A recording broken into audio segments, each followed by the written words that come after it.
студентската организација и Македонската емигрантска федеративна организација, МЕФО, настојувале како легални емигрантски македонски организации во Бугарија да дејствуваат со легални средства меѓу емиграцијата, за да го зачуваат духот на Илинден, да ги негуваат револуционерните и ослободителни традиции, да придонесуваат за културно и политичко издигнување и воспитување на помладите македонски генерации. Македонската емигрантска федеративна организација, разрешувањето на македонското прашање по завршувањето на Првата светска војна, го гледа преку создавањето на независна федеративна македонска држава, која ќе послужи како обединувачка алка во создавањето на една Балканска федерација.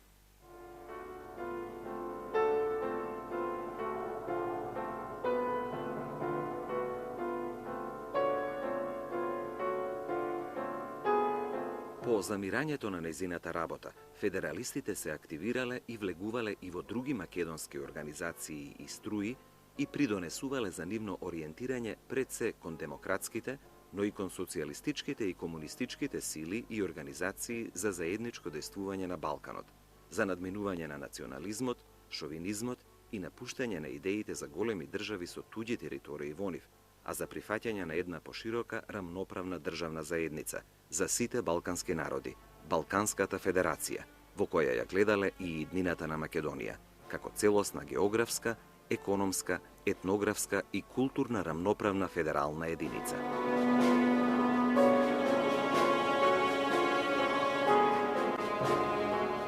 Еден од најистакнатите дејци на македонското легално федеративно движење е идеологот и теоретичарот на Македонската емигрантска федеративна организација Владислав Ковачев. Тој, по завршувањето на Првата светска војна, кога се уште не биле подпишани мировните договори, со својата брошура Автономна Македонија, јасно и категорично ќе застане зад идејата за создавање на автономна Македонија. Исто како и Димо Хаджидимов со неговата брошура Назад кон автономијата, Ковачев, пишувајќи ја Автономна Македонија во пресрет на Париската мировна конференција, во неа јасно и категоричко бара прифаќање на идејата за создавање автономна Македонија, како одделна, самостојна политичка единица во низините географски и стопански граници под гаранција на друштвото на народите.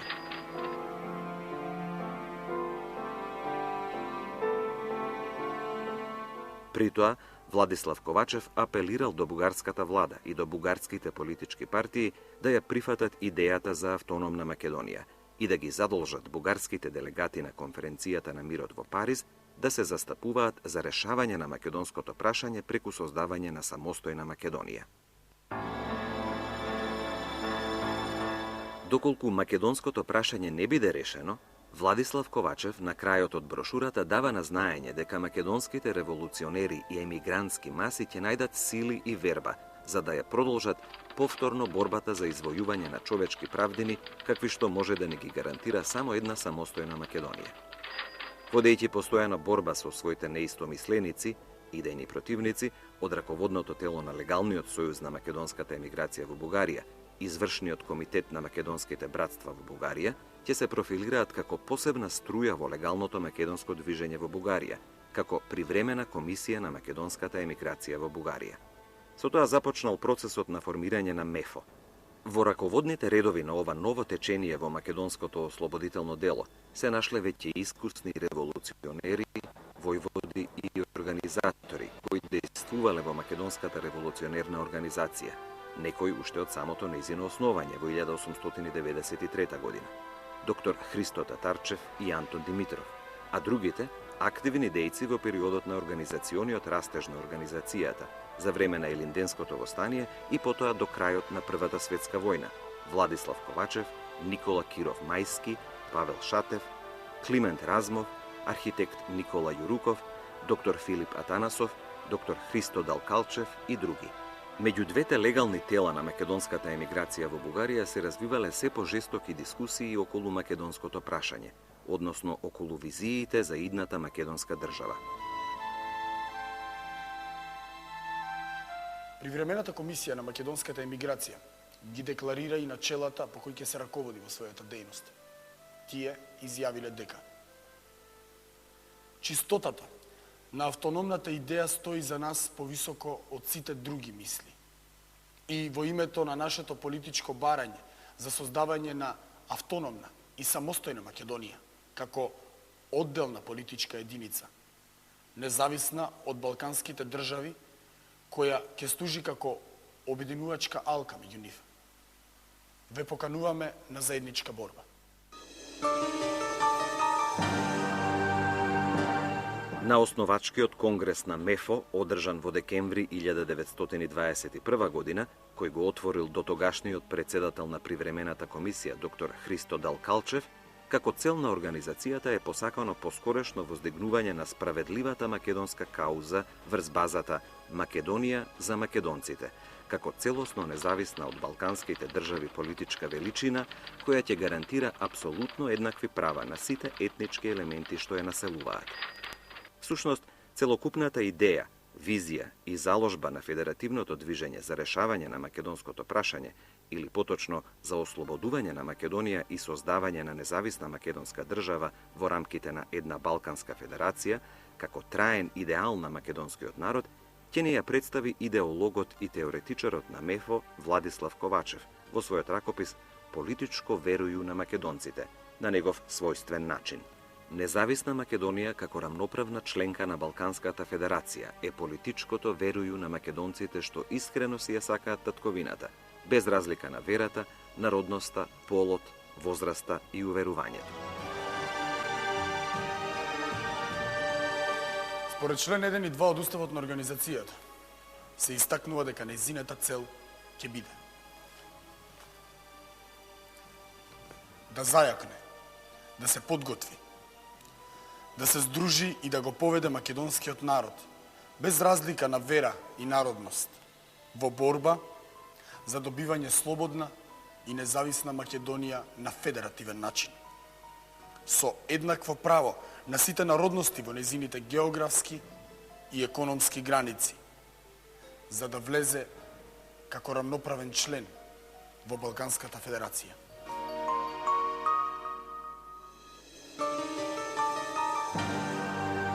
МЕФО, сметајќи го македонското население и македонската емиграција за основни фактори за решавање на македонското прашање, покажала значителна активност околу обединувањето на целокупната македонска емиграција. Во таа смисла, на страниците на својот печатен орган ќе потенцира: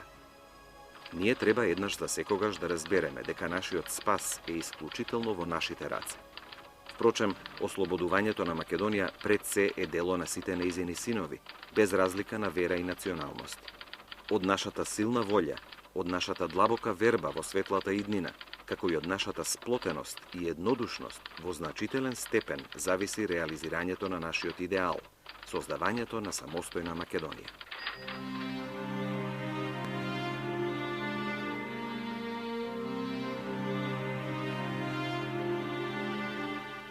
Македонската емигрантска федеративна организација во Бугарија со незините цели и задачи и методи на работа успеала да привлече кон себе значаен дел од македонските емигрантски сили.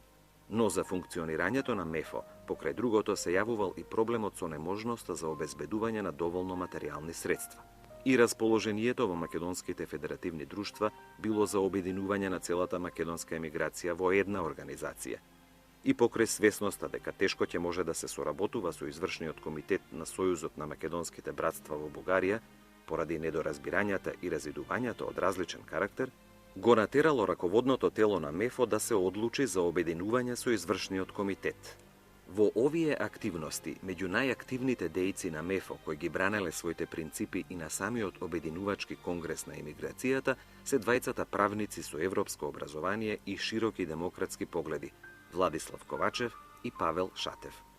Сепак, по двегодишни усилби за сплотување на македонската емиграција во Бугарија, во јануари 1923 година се создава една организација – Сојузот на македонските емигрантски организации, кој официјално ги обедини МЕФО и Сојузот на македонските братства. Во документите донесени на Обединувачкиот конгрес се вклучени неколку основни елементи од идејната платформа на федералистите, како што се организационата структура, во која федеративното начело е целосно застапено, а исто така и подвлекувањето на неопходноста од заедничките дејства и рамноправноста на потиснатите народности во Македонија и пропагирање на идејата за Балканска федерација. МЕФО, како легална емигрантска организација во Бугарија, го прифатила федеративниот систем, зашто во неговото остварување гледала најреална можност за реализирање на правото на македонскиот народ и народностите за самоопределување и конституирање на македонската држава во нејзините географски и стопански граници.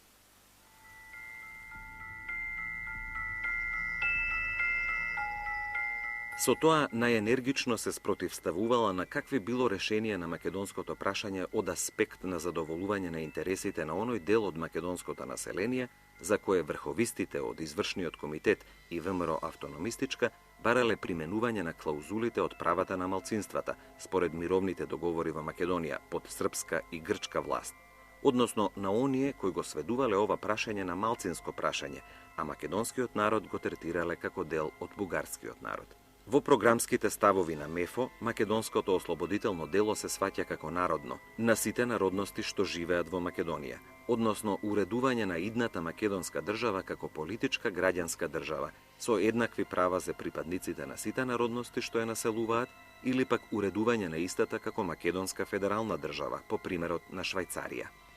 Раководството на Македонската федеративна организација активно ќе се вклучи во преговорите за обединување на македонското движење одржани во март и април 1924 година во Виена, со посредство на советскиот фактор.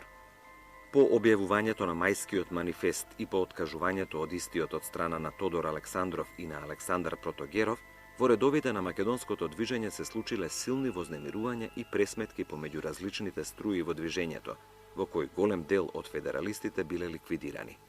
Од оние кои што успеале да ја напуштат Бугарија и на тој начин да си го спасат животот, поголем дел продолжиле со определбата кон принципите од Мајскиот манифест и се ориентирале кон ВМРО Обединета.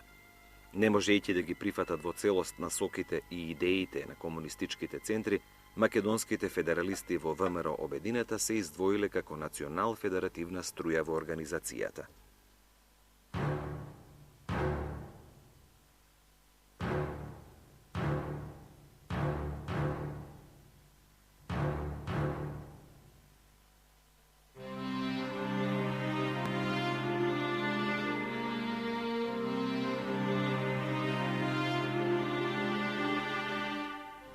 Голем дел од бившите македонски револуционерни и легални организациони работници кои по Првата светска војна се нашле во Бугарија, биле во тешка економска состојба по војните. Многумина од нив немале сопствен дом, солидно образование и средства за екзистенција. Како долгогодишни активни револуционерни дејци и борци за македонската слобода, не биле многу опитни во секојдневниот практичен живот за обезбедување на екзистенција, односно, како емигранти, тешко се снаоѓале во организирањето на сопствен мирен живот во мирнодопски услови во Бугарија.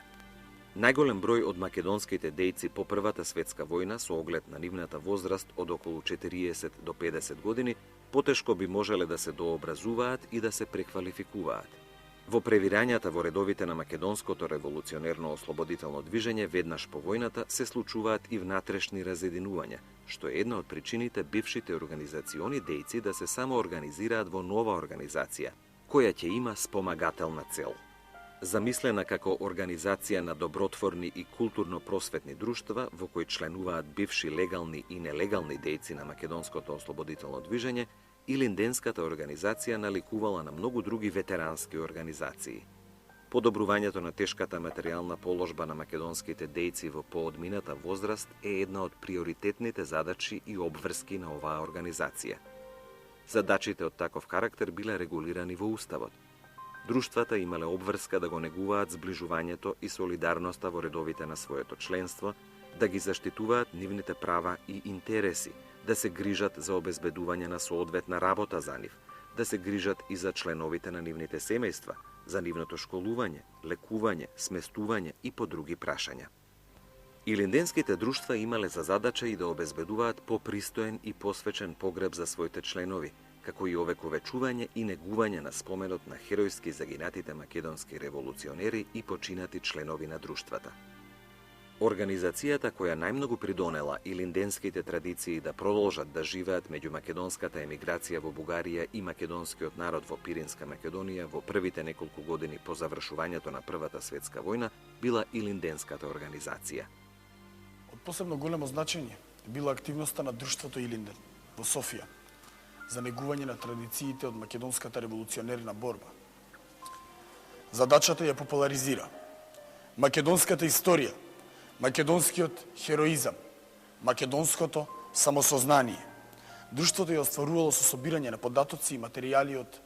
македонската револуција и со прибирање на биографии на македонски револуционери. Вакви друштва биле основани во повеќе градови со македонска емиграција.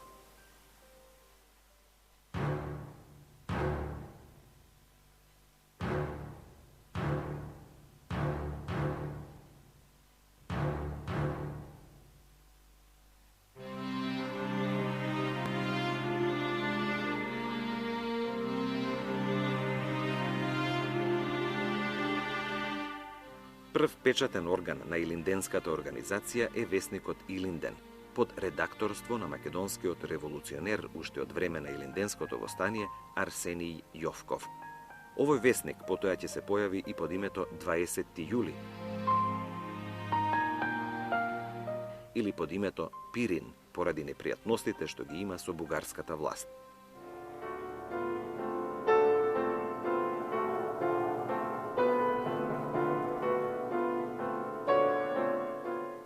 На идеја и со средства од Илинденската организација, Арсенија Јовков, како сценарист и снимател, го подготвил филмот Македонија во слики, кој представува визуелен колаж на Македонија и обид за рекапитулација на македонската ослободителна идеја и нејзините најзначајни протагонисти.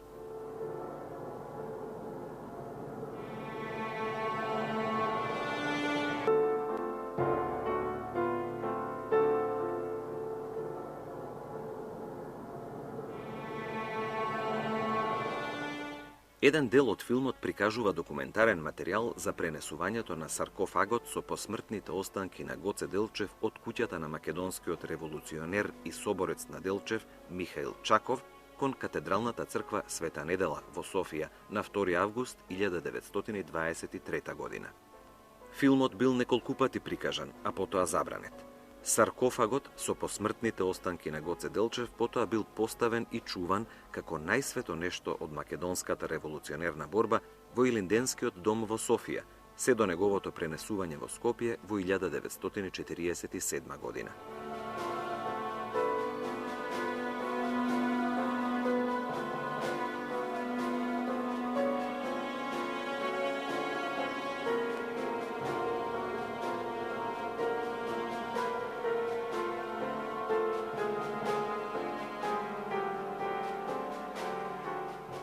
На почетокот Илинденската организација се дистанцирала од политичкиот живот на македонската емиграција во Бугарија, но со својата дејност во 1923 и 1924 година и таа почнува да ги осудува настојувањата на бугарската реакционерна буржоазија да го потчини целото македонско движење на бугарската државна политика, а со тоа многу придонела за понатамошна афирмација на принципот на самостојност на македонското ослободително движење и воопшто на македонската самостојност. Во написот на Арсенија Јовков, македонските организации, меѓу другото се вели: улогата на културно-просветните македонски организации, слично на сите неполитички корпорации во светот, е да ја популаризираат по своите широки маси македонската историја, македонскиот хероизам, македонското самосознание, да плачат со солзите на својата татковина, да бидат пионери на еден почист морал, да култивираат почисти чувства и надпревар за работа. Јовков ги одбиваше и презираше настојувањата на бугарската пропаганда, зашто веруваше дека македонската емиграција ќе може обединета да действува онака како што действуваат другите емиграции во Бугарија. По силата на законите на таа земја и во името на нашето самостојно суштествување, ние сме независен политички елемент со право на толерирање, какви што имаат сите гости на бугарската држава – турци, ерменци, руси, грци и други. Како редактор на весникот Илинден и член на раководното тело на Илинденската организација, Арсенија Јовков со силата на пишаниот збор неуморно работел на зближување на редовите на целокупната македонска емиграција и нејзино сплотување во единствена насока и дејствување со заедничка цел – јакнење на македонското ослободително дело.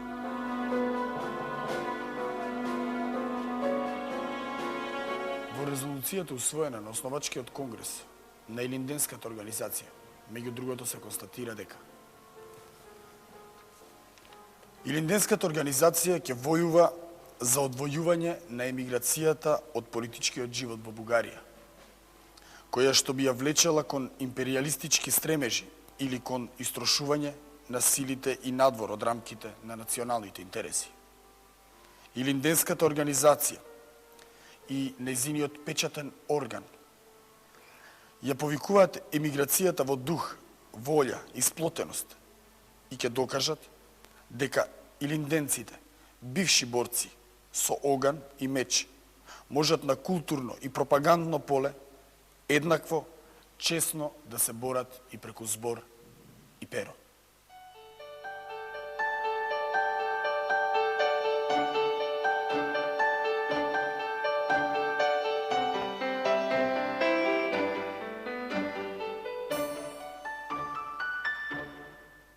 На крајот, Илинденската организација ги повикува сите бивши македоно-одрински револуционери кои се членови или уште не на организацијата да ги збијат редовите, да бидат обединети и сплотени. Илинденците се изјаснуваат и против политиката на владите и на Александар Стамболиски и на Александар Цанков и како единствен спасоносен пат за македонскиот народ и за македонската емиграција го посочуваат патот на самостојна револуционерна борба, која во единство со онеправдените балкански народи и против империалистичката политика на балканските држави ќе го доведе македонскиот народ до саканата цел – независна Македонија и Балканска федерација.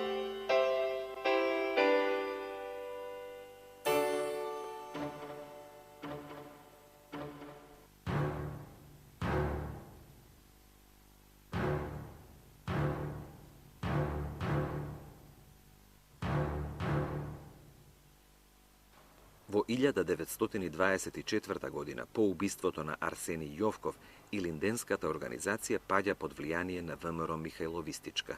На вториот конгрес на Илинденската организација, одржан на 12 и на 13 јули 1925, Георги Занков и Арсенија Јовков посмртно биле исклучени од раководното тело. Новото раководство почнало да издава ново гласило – Илустрација Илинден, под редакторство на Петар Мрмев и Христо Шалдев. Девизата Независна Македонија и етничко-географската карта на Македонија се присутни скоро на сите обележја и изданија на Илинденската организација.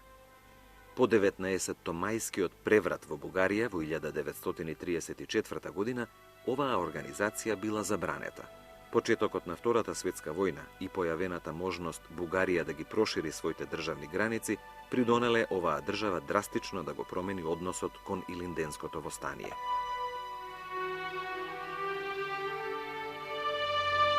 Во пролетта 1947 година, во време кога било распространето мислењето дека македонското национално прашање во Бугарија ќе биде решено со давање на културна автономија во Пиринскиот дел на Македонија и со отворање на македонски училишта, библиотеки и театри, Илинденската организација, заедно со македонските братства и Македонскиот научен институт, била само растурена.